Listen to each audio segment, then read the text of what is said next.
চুনমনিজ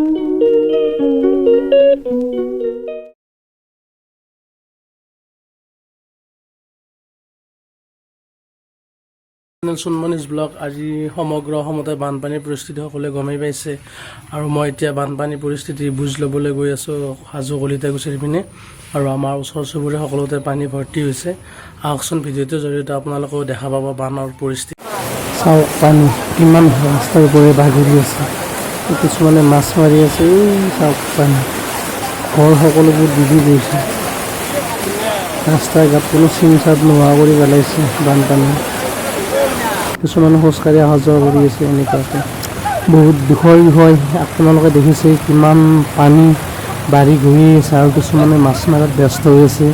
maximum মানুহৰ ঘৰ তল গৈছে আৰু সকলোবোৰ বস্তু যাৱতীয় যিমানখিনি আছে গৰু ছাগলী ইত্যাদি যিমানখিনি আছে সকলো মাথৰিৰ ওপৰত সংৰক্ষণ। যদি পানী চাম বুলি আহিছে ন, লগত আশ্ৰাখন লৈ আহিব।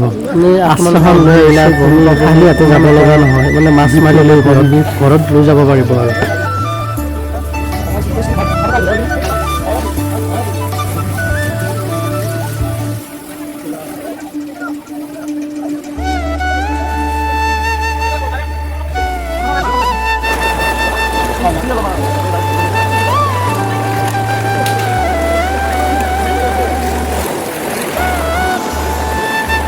এইটোৱে হৈছে কলিতাকুছি চক আৰু হাজো বৰপেটা নলবাৰী ৰোড হয় আৰু মেইন পথত পানী কিমান আছে আপোনালোকে চাওক। ৰাস্তা সম্পূৰ্ণৰূপে বন্ধ কৰি দিছে, বৰপেটা নলবাৰী সকলো সংযোগী পথ বন্ধ। ৰাইজ সকলোবোৰ খোজকাঢ়ি অহা যোৱা কৰি আছে।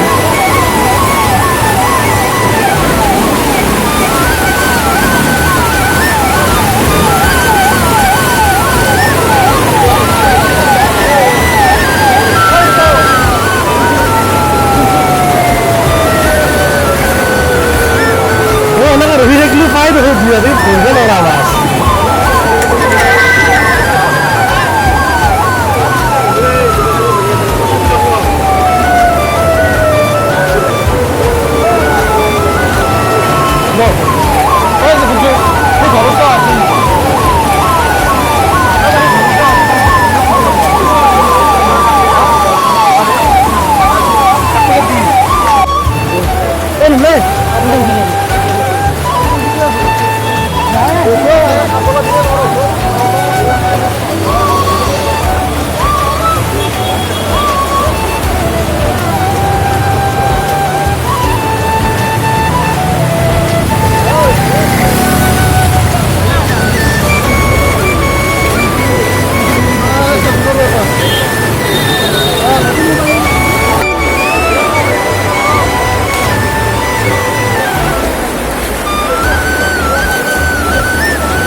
নাই নাই আশ্ৰা কৰিলে কাম নাই হে।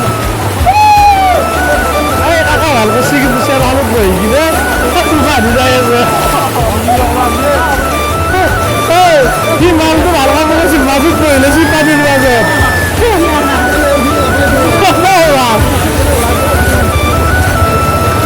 সি বৰ সুখী পানীৰ মাজত আছিল ঠাণ্ডা বতাহ।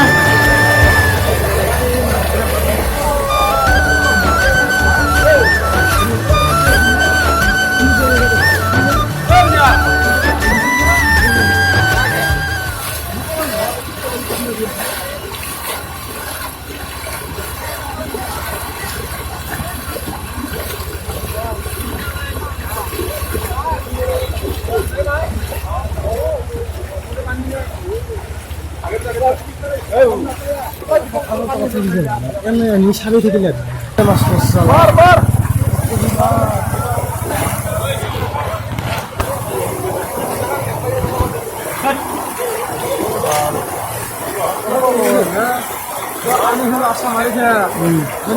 নহয় মাছ নাপা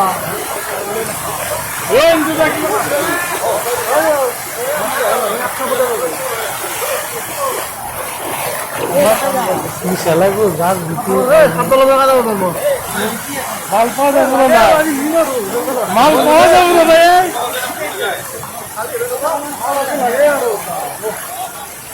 ভাই টাইম পিছিয়ে হয়ে গেছি নাকি